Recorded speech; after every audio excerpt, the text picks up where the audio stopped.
Hello everyone, मैं मंजू शर्मा आज फिर से आपके सामने आ गई हूँ लेकर जनरल साइंस की कुछ क्लासेस। हमने अभी तक अपना बायोलॉजी सेक्शन कवर कर रहे थे। बायोलॉजी सेक्शन में भी हम अपने पाचन तंत्र, उत्सर्जन तंत्र, सर्कुलेटरी सिस्टम्स, नर्वस सिस्टम यानी कि तंत्रिका तंत्र, ये सारी चीजें हम अपनी कवर कर चुके थे। ठीक है, उससे पहले अभी अपनी पिछली क्लास में हमने पढ़ा था मस्कुलर सिस्टम यानी कि मांसपेशी तंत्र। आज हम पढ़ रहे हैं अपना स्केलेटल सिस्टम यानी कि कंकाल तंत्र। कंकाल तंत्र में क्या है, हड्डियों की और जोड़ों की किस तरीके से संरचना है, किस तरीके से स्ट्रक्चर बन रहा है, किस तरीके से हम मूव कर रहे हैं, कैसे कैसे अलग अलग स्ट्रक्चर हैं, हमारी हड्डियां कितने प्रकार की हैं, तो वो सारी चीजें हम आज डिटेल में पढ़ेंगे। थोड़ा सा टॉपिक हैवी है, ठीक है, लेकिन आपको समझने की जरूरत है। ठीक है, क्यों जरूरत है? क्योंकि आप लोगों को पता होना चाहिए, ये बेसिक इम्प्रूव करता है आपका। आपको पता होना चाहिए कि आपके हाथ में कितनी हड्डियां हैं, आपकी बॉडी में कितनी हड्डियां हैं। बॉडी में कितनी हड्डियां हैं ये तो सबको पता होगा ही, ठीक है, बट आपको अपना बेसिक इम्प्रूव करना है। ये क्लासेस इसलिए नहीं है कि भाई इनमें से ही क्वेश्चन आ रहा है कि यूपीएससी ये क्वेश्चन पूछ लेगा कि स्केलेट कि हमारी बॉडी में कितनी बोन्स हैं। नहीं, यूपीएससी कभी भी नहीं पूछेगा। ठीक है, यूपीएससी लॉजिक से क्वेश्चन पूछता है। मेनली साइंस एंड टेक के तो सारे क्वेश्चन लॉजिक से आते हैं। ठीक है, तो वो लॉजिक कैसे ठीक होगा मैं अपनी हर क्लास में आपको बताती हूँ। वो लॉजिक हमारा बेसिक्स, जब हमारे बेसिक ठीक होंगे तब हमारा लॉजिक ठीक होगा। ठीक है, बेसिक हम इसीलिए हम ये सारी चीजें पढ़ रहे हैं, कंकाल तंत्र के बारे में, तंत्रिका तंत्र के बारे में, उत्सर्जन तंत्र के बारे में। ठीक है, ये सारी चीजें हम इसीलिए पढ़ रहे हैं ताकि हमारे बेसिक क्लियर हो सके। हमने चीजें जो लोग साइंस नहीं पढ़ते, जिन्होंने बायोलॉजी 6th क्लास में पढ़ने के बाद पढ़ी ही नहीं, 10th क्लास के बाद पढ़ी ही नहीं, उनके बेसिक्स खराब हैं। हम चीजें गलत अपने माइंड में सोच लेते हैं कि ये इसका आंसर होगा। तो आपके बेसिक स्ट्रांग होने चाहिए। आपको एनसीईआरटी रीड जरूर करनी चाहिए, क्योंकि अगर आपको सिलेक्शन लेना है सबसे हट के तैयारी तो करनी ही पड़ेगी। ठीक है, तो उस तैयारी में हम आपका साथ दे रहे हैं, आपको विजुअलाइजेशन के साथ, आपको स्लाइड्स के थ्रू दिखा रहे हैं। मैं अपने हिसाब से पूरे आपको उस तरीके से ही अप्रोच करके पढ़ा रही हूँ जो हमारी अप्रोच एग्जाम की है, पेपर की है। ठीक है, इसीलिए मैं आपको ज्यादा से ज्यादा विजुअल्स दिखाती हूँ, ज्यादा से ज्यादा पिक्चर्स के थ्रू समझाती हूँ, ज्यादा से ज्यादा डायग्राम के थ्रू समझा रही हूँ, क्योंकि हम जितना ज्यादा विजुअल देखते हैं उतना ज्यादा हमारे दिमाग में याद रह जाता है। मैं आपको अपनी अपनी क्लास में ये चीजें बता चुकी हूँ कि जब आप हमारा ये क्लासेस एंड होंगी, हमारी जनरल साइंस की क्लासेस एंड होंगी, ठीक है, आप एंड ऑफ द सेशन, उस सेशन के एंड में आप खुद को पाएंगे कि आपसे कोई क्वेश्चन पूछ रहा है कि न्यूरॉन कैसा दिखता है, तो तुरंत आपके दिमाग में फोटो बन जाएगी, फोटो आ जाएगी न्यूरॉन की, जो मैंने आपको पढ़ाई थी। ठीक है, तो बस मेरे शब्दों पे ध्यान दीजिएगा, मेरे ये जो पिक्चर्स हैं इन पे ध्यान दीजिएगा, किस तरीके से मैं पढ़ा रही हूँ और कौन से टॉपिक के बारे में मैं बोल रही हूँ आपको कि ये इम्पोर्टेंट है, ये इम्पोर्टेंट नहीं है। ठीक है, तो उन सब चीजों पे को थोड़ा कंसंट्रेशन से पढ़ेंगे तो साइंस भी इजी लगता है। ठीक है, तो आइए बिना देर करते हुए हम स्टार्ट करते हैं अपना स्केलेटल सिस्टम यानी कि कंकाल तंत्र। स्केलेटल सिस्टम यानी कि कंकाल प्रणाली। कितने पार्ट्स हैं हमारे स्केलेटल सिस्टम के? स्केलेटल सिस्टम के अंदर क्या क्या होता है? हमारे हड्डियां यानी कि हमारी बोन्स, हमारे जॉइंट्स यानी कि हमारे जोड़, हमारे कार्टिलेज यानी कि हमारी उपास्थि, ठीक है, लिगामेंट्स होते हैं, स्नायुबंध। लिगामेंट्स कहाँ से कैसे होते हैं? हड्डी से हड्डी अटैच होगी या फिर टेंडन से, पट्टा से हड्डी से मांसपेशी अटैच होगी। टेंडन मैंने आपको बताया हमारे जोड़ों में प्रेजेंट होता है। जोड़ों में क्यों प्रेजेंट होता है? ताकि हमारे जोड़ों को फ्लेक्सिबिलिटी दे सके। ठीक है, तो ये और हमारी मेन ये हमारे पार्ट्स हैं स्केलेटल सिस्टम के। पर हमारा स्केलेटल सिस्टम 2 डिवीजन में डिवाइडेड है, यानी कि 2 पार्ट में, 2 भागों में डिवाइडेड है। वो कौन सा है? अक्षीय कंकाल यानी कि एक्सियल स्केलेटन, दूसरा है अपेंडिकुलर स्केलेटन यानी कि उपबंधी ढांचा। अक्षीय कंकाल और उपबंधी ढांचा, तो 2 पार्ट में हमारा स्केलेटल सिस्टम डिवाइडेड है, हमारी कंकाल प्रणाली डिवाइडेड है। हमारी कंकाल प्रणाली के भाग कौन कौन से हैं? हड्डियां, जोड़, उपास्थि और स्नायुबंध। ठीक है, तो ये आप याद रखेंगे, हमारे इसके पार्ट्स क्या हैं, डिवीजन क्या है। ठीक है, फिर हम आते हैं अपनी फंक्शंस। ये आप ओवरव्यू रखिए, फंक्शन डिटेल में, कार्य आगे डिटेल में पढ़ाएंगे। ओवरव्यू कि हमारा जो कंकाल प्रणाली है वो क्या काम करता है। सबसे बड़ा काम तो हमारी कंकाल प्रणाली का ही है कि वो हमारे शरीर को समर्थन देता है, सपोर्ट प्रोवाइड करता है, हमारे शरीर को समर्थन देता है, हमारे शरीर को सपोर्ट प्रोवाइड करता है। दूसरा क्या काम है, ये प्रोटेक्ट करता है सॉफ्ट ऑर्गन्स को, यानी कि हमारे कोमल अंगों की सुरक्षा को सुरक्षा देता है, हमारे कोमल अंगों को सुरक्षा प्रदान करता है।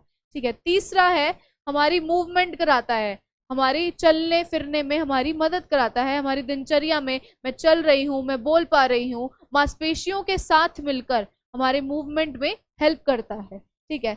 चौथा है storage of minerals and fat, यानी कि खनिज और वसा को स्टोर करके रखता है अपने अंदर। ठीक है। हमारी हड्डियां और मांसपेशियां किससे बनी होती हैं, खनिज और वसा से। मांसपेशियों के अंदर हमारे वसा होता है, हमारी बोन्स के अंदर, हमारी हड्डियों के अंदर खनिज होते हैं, मिनरल्स होते हैं, कैल्शियम होता है। आपको पता है ना कि कैल्शियम हमारी हड्डियों को मजबूत करने के लिए कितना इंपॉर्टेंट है, तो वही कैल्शियम मिनरल होता है, वो हमारी हड्डियों के अंदर प्रेजेंट होता है।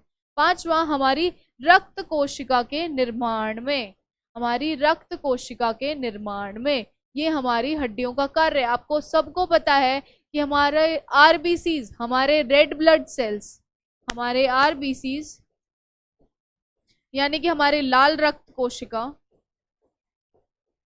यानी कि हमारी लाल रक्त कोशिका कहाँ पे बनती है, बोन मैरो में बनती है। कहाँ पे बनती है, बोन मैरो के अंदर बनती है। ठीक है। हमारी लाल रक्त कोशिका कहाँ बनती है, बोन मैरो के अंदर बनती है, इसीलिए ये हमारे रक्त के फॉर्मेशन में, ब्लड सेल फॉर्मेशन में हेल्प करता है। ठीक है। तो ये हमारे मेन हड्डियों के कार्य थे, ये आपको जनरली पता होने चाहिए। ठीक है। ये आपको जनरली पता होना चाहिए। फिर आता है हमारी मानव शरीर में कितनी हड्डियां हैं, कितने तरीके की हड्डियां हैं, वो हम आज पढ़ेंगे। ठीक है। हमारे मानव शरीर में दो तरीके के बोन टिश्यू हैं, दो तरीके की हड्डियों के उत्तक हैं। ठीक है। ये मत समझिएगा कि हड्डियां सॉलिड होती हैं, उसके अंदर सेल नहीं होता, उसके अंदर उत्तक नहीं होते, नहीं, हड्डियों के अंदर भी उत्तक होते हैं।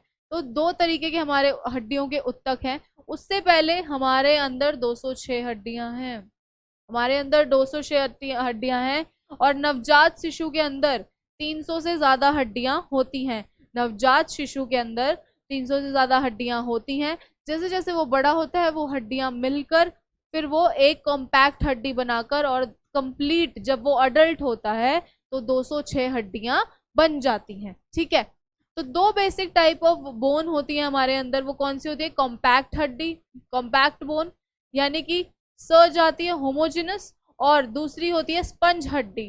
ठीक है, स्पॉन्जी बोन। ठीक है। ये देखिए यहाँ पे डायग्राम देखिए, स्पॉन्जी बोन, स्पंजी हड्डी, स्पॉन्ज जैसी। स्पॉन्ज आपने देखा हुआ है ना, कैसा स्पॉन्ज कितना फ्लेक्सिबल होता है। तो स्पॉन्ज, जो स्पंज हड्डी होती है, वो मेनली यहाँ पे प्रेजेंट होती है, ये चीजें। और ये हमारी कॉम्पैक्ट बोन है, यानी कि कॉम्पैक्ट हड्डी है।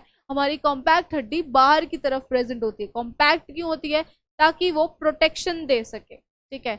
ऐसा मत सोचिएगा कि हड्डी सिर्फ और सिर्फ सॉलिड है, नहीं, हड्डी लचीली भी होती है। आपने देखा होगा हमारी हड्डी दो चीजों से बनी है, स्पॉन्जी बोन यानी कि स्पंज हड्डी, और दूसरा हमारा क्या है, कॉम्पैक्ट बोन यानी कि कॉम्पैक्ट हड्डी। ठीक है।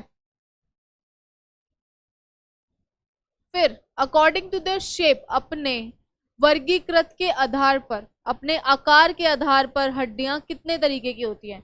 आकार के आधार पर हड्डियां 4 तरीके की होती हैं। पहला है लॉन्ग यानी कि लंबा, दूसरा शॉर्ट यानी कि छोटी, लंबी हड्डी, छोटी हड्डी, समतल हड्डी, अनियमित हड्डी। ठीक है। तो आकार के आधार पर हड्डियां कैसे क्लासिफाइड है, 4 तरीके से क्लासिफाइड है। और ये देखिए यहाँ पे ये कुछ ऐसी दिखती हैं, यहाँ पे हम इसको डिटेल में देखेंगे। पहले हम देखेंगे लंबी हड्डी, लॉन्ग बोन, ये हमारी लॉन्ग बोन है। ह्यूमरस आर्म की, ये हमारी हाथ की, ये देखिए यहाँ इस कंकाल की, ये हाथ की हड्डी है, ये लॉन्ग बोन है, ये लंबी हड्डी है। ठीक है। दूसरा है छोटी हड्डी यानी कि शॉर्ट बोन। शॉर्ट बोन कौन सी हो गई हमारी, कार्पल, रिस्ट की, रिस्ट की हड्डी, यानी कि हमारे ये देखिए यहाँ पे हाथ के इधर कलाई की हड्डी हमारी शॉर्ट बोन में आती है, हमारी छोटी हड्डी में आती है। सी है हमारा, तीसरी है हमारी फ्लैट बोन यानी कि समतल हड्डी। समतल हड्डी कहाँ पर आती है, हमारे स्कल के अंदर आती है, खोपड़ी के अंदर आती है, खोपड़ी में, खोपड़ी के अंदर आती है। ठीक है। ये हमारी समतल हड्डी है। चौथी है हमारी इर्रेगुलर बोन यानी कि अनियमित हड्डी। ठीक है। देखिए लंबी हड्डी लंबी होगी, छोटी हड्डी आकार में छोटी होगी, समतल हड्डी चपटी होगी, समतल होगी आकार में, लेकिन अनियमित हड्डी, अनियमित हड्डी यानी कि इरेगुलर, उसकी शेप, उसका आकार डिफाइन नहीं है, वो किसी भी आकार में हो सकती है, जैसा उसका फंक्शन होगा, जैसा उसका कार्य होगा, वो इस हिसाब से अपना आकार लेती है। ठीक है, तो वो कौन सी है? हमारी वर्टिब्रा। ठीक है, हमारी पीछे जो वर्टिब्रा, हमें पीछे वर्टिब्रल कॉलम होता है, हमारे हमें सपोर्ट प्रोवाइड करता है, हमारी वो वाली हड्डी। ठीक है, तो ये 4 तरीके की हमारी आकार के आधार पर हड्डियां थी, 4 तरीके की, फ्लैट, इरेगुलर, लॉन्ग, छोटी। ठीक है, फिर हम आते हैं हमारे मानव कंकाल में किस किस तरीके से एवोल्यूशन हुआ है, कैसा कैसा इवॉल्व होकर हमारा मानव कंकाल बड़ा है। ठीक है, एम्ब्रियोज में हम देखते हैं हमारे स्केलेटन बहुत छोटा होता है हमारा एम्ब्रियोज में। डेवलपमेंट के टाइम पे हमारा कार्टिलेज क्या करता है? बोन से रिप्लेस हो जाता है, हड्डी, कार्टिलेज की जगह हमारे हड्डी आ जाती है। ठीक है, कार्टिलेज हमारा आइसोलेट एरिया में होता है। देखिए, अब आप जब एम्ब्रियो में देखेंगे, यानी कि जो भ्रूण होता है, भ्रूण के अंदर देखेंगे, भ्रूण किससे बनता है? सबसे पहले उसके अंदर कार्टिलेज आता है। ठीक है, कार्टिलेज एक तरीके की हड्डी ही है, लेकिन हड्डी से बहुत अलग है। फिर जैसे जैसे वो बड़ा होता जाता है तो उस कार्टिलेज की जगह हड्डियां ले लेती हैं। ठीक है, और कार्टिलेज जब हम बॉर्न होता है बच्चा, जब हम अडल्ट हो जाते हैं, तो कार्टिलेज हमारे कौन कौन सी जगह पर उपस्थित है? उपास्थि, कार्टिलेज यानी कि उपास्थि। तो उपास्थि हमारी कौन कौन सी जगह पर उपस्थित होती है फिर जब हम अडल्ट होते हैं? पहला, नाक में, यहाँ पे ब्रिज ऑफ नोज, नाक की हड्डी में कार्टिलेज होता है, बोन नहीं होती, हड्डी नहीं होती। रिब्स में, पसलियों के हिस्से में कार्टिलेज होता है। जोड़ों में हमारे कार्टिलेज प्रेजेंट होता है। यानी कि भ्रूण के अंदर तो पूरा कार्टिलेज से बना होता है, पूरा उपास्थि से बना होता है, लेकिन जब बच्चा बॉर्न होता है, वो अडल्ट हो जाता है, तो वो हड्डियां उसकी जगह ले लेती हैं। ठीक है, हड्डियां उसकी जगह ले लेती हैं। फिर हम आते हैं अपने कंकाल तंत्र हमारा कितने तरीके का है। मैंने ऊपर बताया था, अक्षीय यानी कि एक्सियल और अपेंडिकुलर। ठीक है, 2 तरीके का हमारे कंकाल तंत्र है, हमारा स्केलेटल सिस्टम है। उसके बारे में अब हम डिटेल में पढ़ेंगे। हड्डियों के बारे में मैंने जो पढ़ाया, हड्डियां किस तरीके से कितने प्रकार की होती हैं, वो आई थिंक आपको क्लियर हो गया होगा। ठीक है, दोबारा बताने की जरूरत नहीं है, क्योंकि हमने पिक्टोरियल रिप्रेजेंटेशन से देखा है, उससे बहुत इजीली आपको समझ आ गया होगा कि कौन सी हड्डी कहाँ पे हमारी प्रेजेंट होती है और कितने प्रकार की होती है। तो अब हम देखेंगे हमारा कंकाल तंत्र 2 प्रकार का जो है, एक्सियल और अपेंडिकुलर, उसको डिटेल में। ठीक है, तो हमारा अक्षीय कंकाल में क्या होता है, कौन सी हमारी किस चीज को वो एनक्लोज करता है, कौन कौन सी हड्डियां, कौन कौन से पार्ट उसमें होते हैं, कौन कौन से भाग होते हैं। ठीक है, तो हमारा अक्षीय कंकाल क्या करता है? हमारी बॉडी को सपोर्ट देता है, हमारी बॉडी को प्रोटेक्ट करता है, हमारी बॉडी को क्योंकि सुरक्षा प्रदान करता है, हमारी बॉडी को सपोर्ट प्रोवाइड करता है हमारा एक्सियल यानी कि अक्षीय कंकाल। ठीक है, और ये कहाँ कहाँ प्रेजेंट होता है? स्कल, खोपड़ी के अंदर, स्टर्नम, स्टर्नम के अंदर, और रिब्स के अंदर। ठीक है, वर्टिब्रल कॉलम, वर्टिब्रल कॉलम को हिंदी में भी वर्टिब्रल कॉलम बोलेंगे। वर्टिब्रल कॉलम क्या, वो मैं आपको आगे डिटेल में पढ़ाऊंगी। वर्टिब्रल कॉलम हमारे पीछे की रीढ़ की हड्डी होती है, जो हमें सपोर्ट प्रोवाइड करती है। हमारी रीढ़ की हड्डी ना हो तो हमें सपोर्ट ना मिले। ठीक है, तो मेन हमारी रीढ़ की हड्डी है, जो हमें बैठने में, उठने में, पोस्चर, हमारी बॉडी का स्ट्रक्चर, कैसे संरचना होगी, वो हमारी रीढ़ की हड्डी से आती है। ठीक है, तो हमारे एक्सियल स्केलेटन के अंदर, अक्षीय कंकाल के अंदर क्या क्या आता है? वो आता है खोपड़ी, स्टर्नम, रिब्स और वर्टिब्रल कॉलम। ठीक है, फिर आता है हमारे उपबंधी ढांचे पे। ठीक है, अपेंडिकुलर स्केलेटन पे। ठीक है, उपबंधी ढांचा, उपबंधी ढांचा क्या करता है? इसके अंदर उपबंदियां होती हैं, अपेंडेजेस होती हैं। वो क्या क्या होती हैं? ऊपर अपर होंगी, शोल्डर में होंगी। ठीक है, जो हमारी तशरीफ बैठने के काम आती है उस हड्डी में होंगी। ठीक है, तो उनको डिटेल में हम आगे पढ़ेंगे। अभी आप ये देखिएगा कि उपबंधी ढांचा कहाँ कहाँ प्रेजेंट होता है। अब आप यहाँ देखिए, ज्यादा हम डीप में नहीं पढ़ेंगे। वैसे तो डीप में पढ़ने के लिए हम अगर डीप में जाएं तो एक एक हड्डी का नाम अलग अलग है। ठीक है, उस हड्डी का नाम भी याद होना चाहिए अगर ज्यादा डीप में पढ़ें तो। पर डीप में पढ़ने की जरूरत ही नहीं है, क्योंकि ये पेपर का अप्रोच ही नहीं है, मांग ही नहीं है। बिना बाद में फालतू का पढ़ने से कोई फायदा नहीं हो। ठीक है, तो हम सिर्फ उतना पढ़ेंगे जितना इम्पोर्टेंट है। ठीक है, जितना जरूरी है। ठीक है, तो अब हम कुछ हड्डियां देखेंगे कि कितनी हड्डियां हमारे कितनी कौन सी जगहों पे पाई जाती हैं। ये आपको रट्टा मारने की जरूरत नहीं है, सिर्फ और सिर्फ आप एक बार इस पे ध्यान दीजिएगा, आपको बस पता होना चाहिए। ठीक है, आपको बस पता होना चाहिए, आपसे कोई पूछेगा नहीं, बट आपको पता होना चाहिए कि हमारी पहली उसमें खोपड़ी के अंदर 22 हड्डियां होती हैं।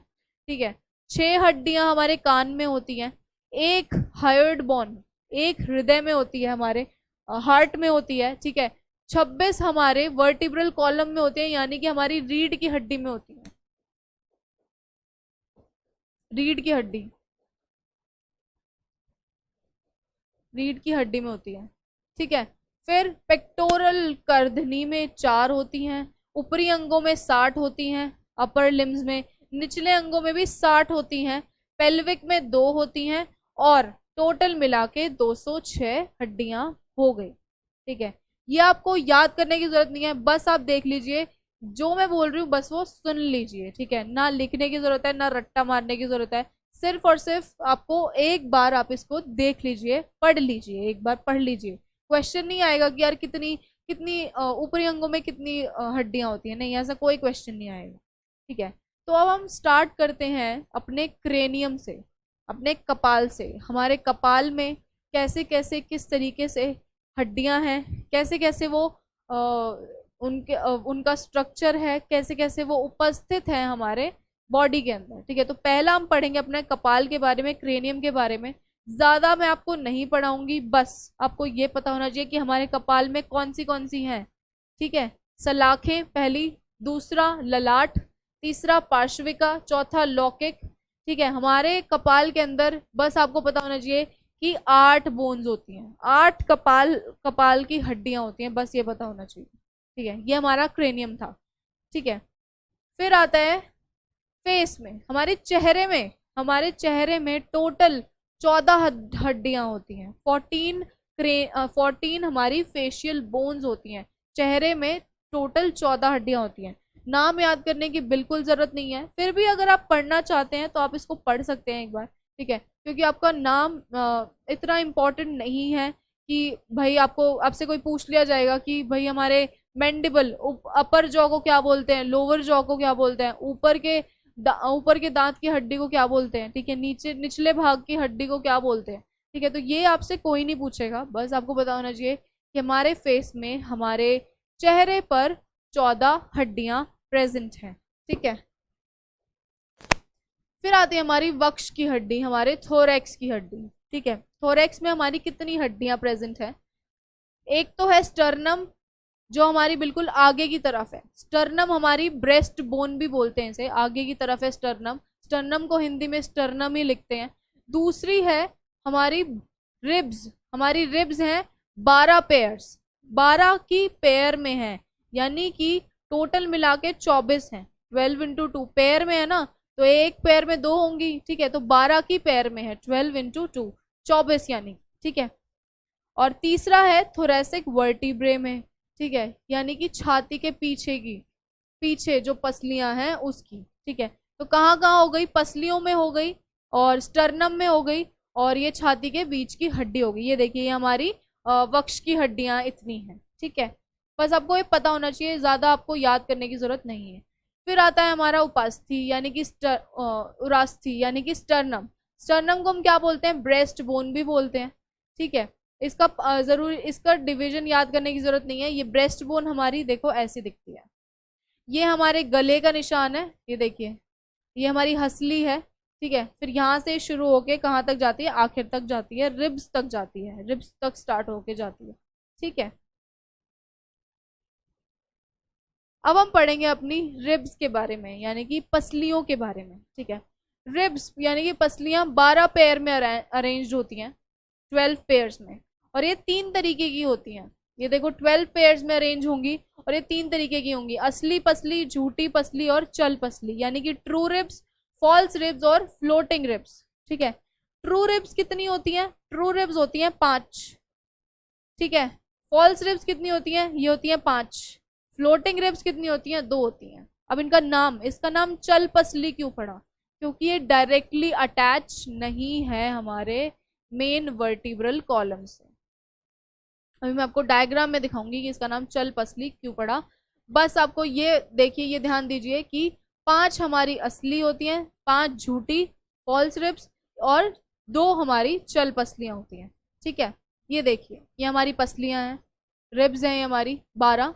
ठीक है, ये हमारा स्टर्नम है, यानी कि ये हमारी ब्रेस्ट बोन है, ये वक्ष की है हमारी, यहाँ से शुरू होके। ठीक है, बस ये हमारी ये हमारी पसलियां हैं। ठीक है, ये हमारी ट्रू हो गई, 3 4 5, ये 5, और ये हमारी झूठी 5 यहाँ पर। ये देखिए, ये हमारी फ्लोटिंग यहाँ पे 2 हैं, चल पसलियां जो हैं, चल पसलियां, चल पसलियां हमारे यहाँ पे 2 हैं। क्यों इनको चल पसलियां बोला गया? क्योंकि ये डायरेक्टली कनेक्टेड नहीं है हमारी स्पाइन से, हमारी रीढ़ की हड्डी से डायरेक्टली कनेक्टेड नहीं है, ये मूवेबल हैं, मूव कर सकती हैं। ठीक है, इसलिए इनका नाम हुआ चल पसलियां। ठीक है, तो ये आपको पता होना चाहिए। फिर आता है हमारा कशेरुक स्तंभ, यानी कि हमारा वर्टिब्रल कॉलम, जहाँ पे हमारी रीढ़ की हड्डी प्रेजेंट होती है।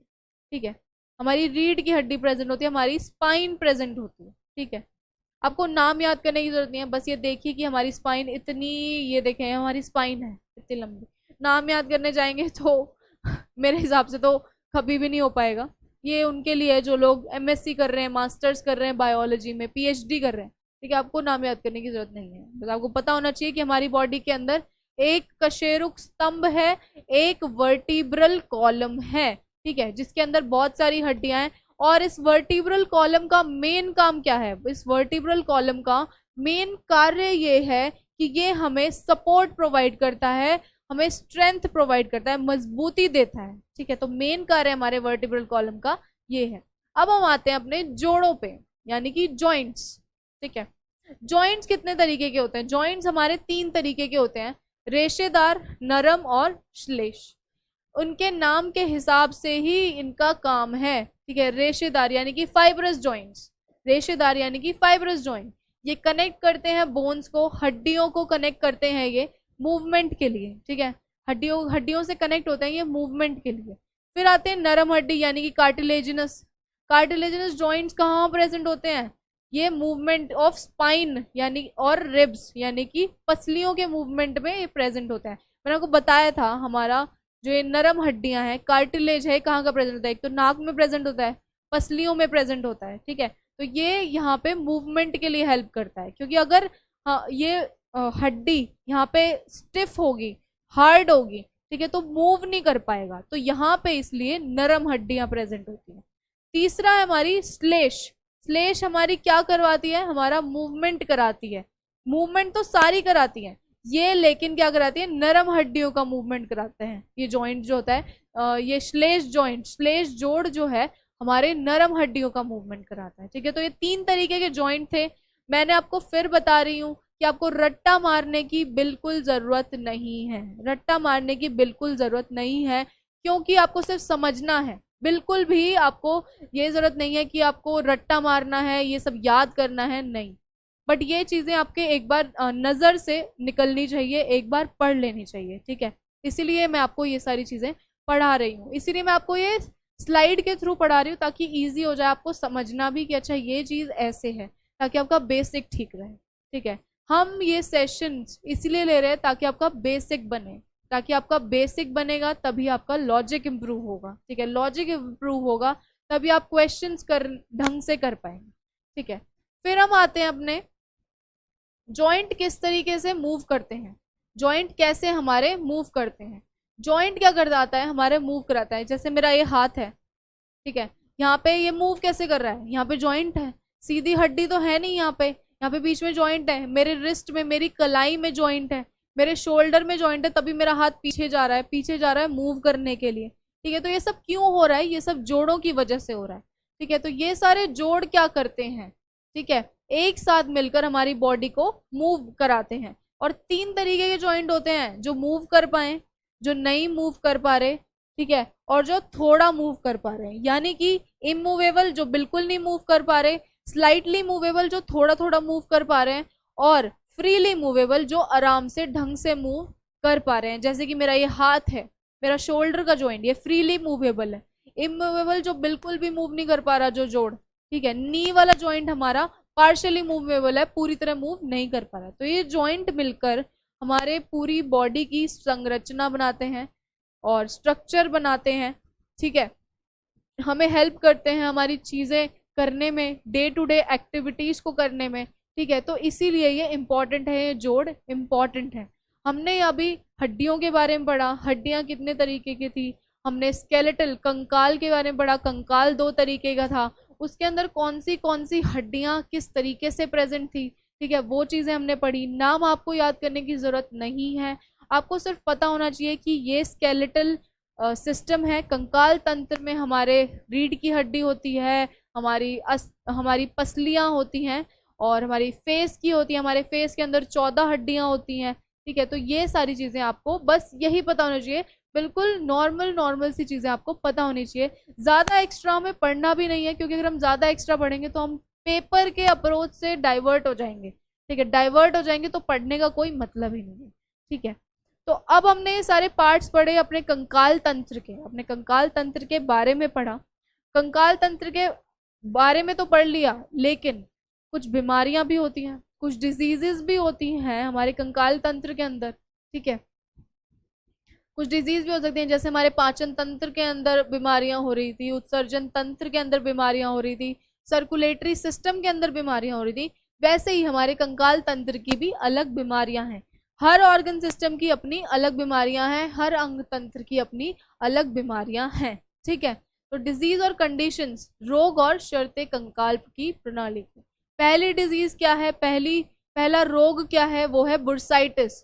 बुर्साइटिस में क्या होता है कि सूजन आ जाती है, स्वेलिंग आ जाती है, पेन हो जाता है। कहाँ पर, ये रहा, यहाँ पे, ये देखिए, ये सूजन आ गई, यानी कि जोड़ों में सूजन आ गई, बुर्साइटिस उसे बोलते हैं, ठीक है। दूसरा है हमारा टेंडनाइटिस। टेंडन्स तो आपको पता होगा, ठीक है, पट्टा, यानी कि टेंडन क्या होता है, पट्टा, ठीक है। टेंडनाइटिस आप ये ध्यान दीजिएगा, जहां पे भी आइटिस वर्ड आ जाए, जहां पे भी आइटिस, उससे पहले कुछ भी हो फर्क नहीं पड़ता, जहां पे भी आइटिस वर्ड आ जाए उसका मतलब है स्वेलिंग हो रही है वहां पे, सूजन हो रही है वहां पे, ठीक है। तो इससे आपको वर्ड का पता लगाने में इजी हो जाएगा। ये इंग्लिश में भी इजी हो जाएगा कि कोई क्वेश्चन आ गया, जिसके कोई टर्म आ गया, सिनोनिम आ गया, जिसके पीछे आइटिस लिखा है, तो आप तुरंत पता लगा पाएंगे कि इसका मतलब है कि भाई इस चीज में सूजन है, ठीक है। थोड़ा बहुत आप लॉजिक लगा पाएंगे। तो आइटिस का मतलब होता है इन्फ्लेमेशन, यानी कि सूजन, यानी कि स्वेलिंग। तो टेंडनाइटिस, टेंडन्स क्या होते हैं, मैंने आपको अभी अपने मस्कुलर सिस्टम में बताया था, मांसपेशी तंत्र में बताया था कि टेंडन्स क्या होते हैं, जॉइंट में प्रेजेंट होते हैं और ये हमारी फ्रीली फ्लेक्सिबिलिटी देते हैं हमारे जोड़ों को, ठीक है। तो टेंडनाइटिस क्या होता है, इन्फ्लेमेशन हो जाता है टेंडन का, यानी कि मूवमेंट। अगर हम कभी भी, अगर हमारे टेंडनाइटिस हो जाता है तो हमारे शोल्डर, हमारे जो कंधे का जोड़ है उसमें दर्द होगा, उसको मूव करने में, हमारे हाथ के जोड़ों में मूव करने में दर्द होगा। तो इस तरीके से इसमें पेन और स्वेलिंग होती है हमारे टेंडन्स में। और ये किस वजह से होता है, ज्यादा यूज करने पे, ज्यादा एक्सेसिव एक्सरसाइज करने पे, ज्यादा एक्सेसिव कोई भारी चीज उठा ली है, ठीक है, तो ओवर यूज से ये टेंडनाइटिस होता है। ये देखिए यहाँ पे ये दिखा रखा है हमारा, ये टेंडन है हमारा यहाँ पे, ठीक है। यहाँ पे इसका इन्फ्लेमेशन हो गया, यहाँ पे सूजन आ गई है इसके अंदर, ठीक है। तो पैरों, तो चलने में दर्द होगा, ठीक है, चलने में दर्द होगा। क्यों होगा, टेंडनाइटिस की वजह से, ठीक है। और ये शोल्डर का है हमारा, शोल्डर में अगर टेंडनाइटिस हो गया है तो हमें शोल्डर मूव करने में तकलीफ होगी, पेन होगा, ठीक है। ज्यादा ओवर यूज करने से ये चीजें होती हैं। फिर आता है हमारा ऑस्टियोपोरोसिस। ऑस्टियो वर्ड ही मैं आपको बता दूं, मैंने शुरू में नहीं बताया, जो ऑस्टियो वर्ड है वो, उससे क्या पता चलेगा, बोन। ऑस्टियो वर्ड किस लिए बना है, हड्डी के लिए बना है। ऑस्टियो वर्ड किस लिए बना है, हड्डी के लिए बना है। जहां पे भी ऑस्टियो वर्ड आ जाए उसका मतलब है हड्डी के बारे में बात हो रही है, ठीक है। ऑस्टियोपोरोसिस का मतलब क्या है, पोरस बोन्स, बोन्स में छेद हो जाते हैं छोटे छोटे, जैसे आपने स्पॉन्ज देखा होगा, स्पॉन्ज में छेद होते हैं, पोरस होता है स्पॉन्ज, स्पॉन्ज को गीला करो उसके अंदर पानी इकट्ठा हो जाता है, फिर उसे निचोड़ दो, कॉन्ट्रैक्ट कर लो तो पानी निकल जाता है। तो हमारी बोन्स ऐसी हो जाती हैं, पोरस हो जाती है हमारी बोन्स, ठीक है। किस लिए होती हैं? उनके अंदर मिनरल्स कम हो जाता है, ठीक है, वीक हो जाती हैं, वो कमजोर हो जाती हैं, ठीक है। कमजोर होंगी तो फ्रैक्चर जल्दी जल्दी होता है ऑस्टियोपोरोसिस के बाद, ठीक है। क्योंकि अगर हमारी बोन स्ट्रांग नहीं है, स्ट्रांग नहीं होगी तो जल्दी जल्दी फ्रैक्चर होगा, जल्दी टूट जाएंगी, ठीक है, कुछ थोड़ी सी भी चोट लगते ही, ठीक है। और ये कहाँ पे होता है? मेनली बैक पे होता है, हिप्स पे होता है और रिस्ट पे होता है। मेनली हमारी जो बैक है, कमर, हमारे रिस्ट, हमारी कलाई और हमारे हिप्स पे, ठीक है। तो ये मेनली इन जगहों पे होता है, कहीं और भी हो सकता है ऑस्टियोपोरोसिस, बट मेन इन जगहों पे होता है। और मेन ऑस्टियोपोरोसिस का क्या मतलब है? हमारी हमारी हड्डियों में छेद हो जाता है, पोरस हो जाती है हमारी हड्डियां, ठीक है। नेक्स्ट हम आते हैं अपने, ये देखिए, इसको देखिए, ये हमारी नॉर्मल बोन है, हमारी नॉर्मल बोन ऐसी दिखती है। और जब ऑस्टियोपोरोसिस होता है यानी कि छेद हो जाते हैं छोटे छोटे छोटे छोटे छोटे छोटे, ठीक है। फिर जब हमारी बॉडी खोखली हो जाएगी, ठीक है, खोखली होने से क्या होगा? जल्दी टूट जाएगी वो, ठीक है, जल्दी चूर चूर हो जाएगी। तो मेन इसीलिए ऑस्टियोपोरोसिस बहुत ही खतरनाक कंडीशन है। नेक्स्ट हम आते हैं किस पे? सार्कोमा। सार्कोमा क्या होता है? हड्डियों का कैंसर। सार्कोमा क्या होता है? हड्डियों का कैंसर। ऑस्टियोसार्कोमा, बोन कैंसर, हड्डियों का कैंसर। ये मेनली कहाँ पे, किस में मिलता है? ये बच्चों में मिलता है या फिर अडोलेसेंट यानी कि जो मिडिल एज के बच्चे होते हैं, 11 से 16 साल के बच्चे होते हैं, उनके अंदर मिलता है सार्कोमा, ठीक है। सार और लास्ट हमारा आता है सबसे कॉमन बीमारी हमारे उसकी, दो ये ब्लड से रिलेटेड है बट हमारे कंकाल तंत्र से भी रिलेटेड है, वो है ल्यूकेमिया। कैंसर हो जाता है ब्लड सेल्स का। हम इसे कंकाल तंत्र से क्यों रिलेट कर रहे हैं? हम इसे कंकाल तंत्र से इसलिए रिलेट कर रहे हैं क्योंकि हमारे ब्लड सेल्स, हमारी लाल रक्त कोशिका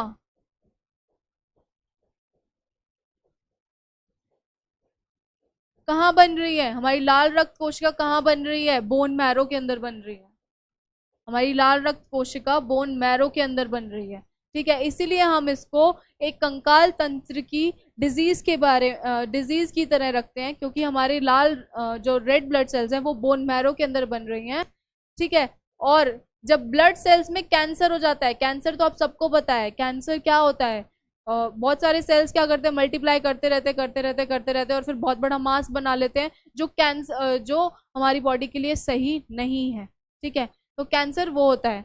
क्या होता है? बोन मैरो क्या करता है? हमारा एबनॉर्मल वाइट ब्लड सेल्स, श्वेत रक्त कोशिकाओं को बनाता रहता है, तब उसे बोलते हैं हम ल्यूकेमिया, ठीक है, तब उसे हम बोलते हैं ल्यूकेमिया। ल्यूकेमिया सेल्स हमारे काम नहीं करते, ठीक है, बट जो ल्यूकेमिया सेल्स क्या करेंगे? बढ़ते जाएंगे बढ़ते जाएंगे बढ़ते जाएंगे। हमारे जो वाइट ब्लड सेल्स हैं, हमारी जो श्वेत रक्त कोशिकाएं हैं, जब मैं आपको डिजीज बता रही थी कोशिकाओं के बारे में, तो मैंने आपको पढ़ाया था श्वेत रक्त कोशिकाएं हमारी क्या करती हैं? एंटीबॉडी बनाती हैं। एंटीबॉडी बनाने के बाद वो बाहर, उनको क्या बोला जाता है? आर्मी बोला जाता है हमारी बॉडी का। लेकिन यही श्वेत रक्त कोशिकाओं में जब कैंसर हो जाता है तो ये बढ़ती रहती है बढ़ती रहती है बढ़ती रहती हैं और जाल बुनती रहती हैं, ठीक है, और बहुत सारी इकट्ठी हो जाती है, मास बन जाता है सेल का, जो एक जगह पे इकट्ठा हो जाता है, हो सकता है, या फिर अलग अलग बॉडी पार्ट में भी। अगर वो ब्लड का है, ठीक है, अलग वो लाल रक्त कोशिका का है, तो वो पूरी बॉडी में फैल जाता है। क्योंकि ये ब्लड कैंसर सबसे ज्यादा भयानक होता है सारे कैंसर में। कैंसर तो कोई भी सही नहीं होता, बट ब्लड कैंसर सबसे भयानक होता है, ठीक है, जिसे हम बोलते हैं ल्यूकेमिया। तो यहाँ पे हमारा कंकाल तंत्र खत्म होता है, स्केलेटल सिस्टम का खत्म होता है। आई होप आप लोगों को ये क्लास पसंद आई होगी। हम लोग बहुत मेहनत करके आपके लिए चीज़ें लेकर आते हैं, आप कंसंट्रेशन से पढ़िएगा, हम आपका साथ देंगे। आप खुद पाएंगे कि at the end of this course आप अपने आप में एक चेंज देखेंगे और देखेंगे कि आप किस तरीके से अप्रोच अपना रहे हैं और आप सही डायरेक्शन में जा रहे हैं। तो आज के लिए बस इतना ही, मिलते हैं नेक्स्ट क्लास में। Thank you.